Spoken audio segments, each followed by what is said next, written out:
something that I was talking to my son about the other day was that the concept, I was trying to portray the concept, help him to understand that just because something or someone, especially someone, is predictable and familiar, that does not mean that they are necessarily safe.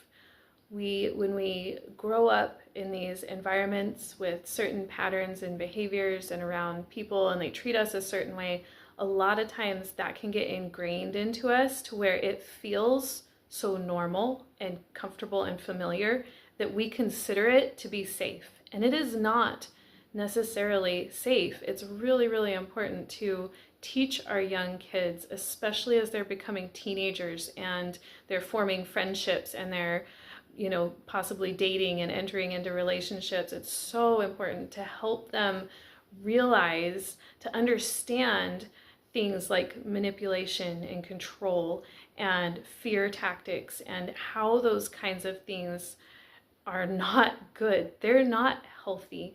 And sometimes as parents, we have to realize that we may have used unhealthy tactics, parenting tactics with our kids when they were very young.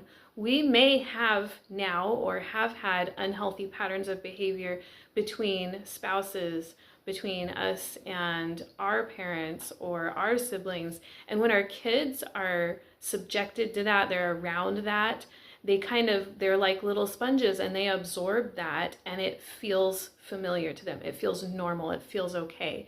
And there's a lot more awareness now of emotional abuse and how it affects people.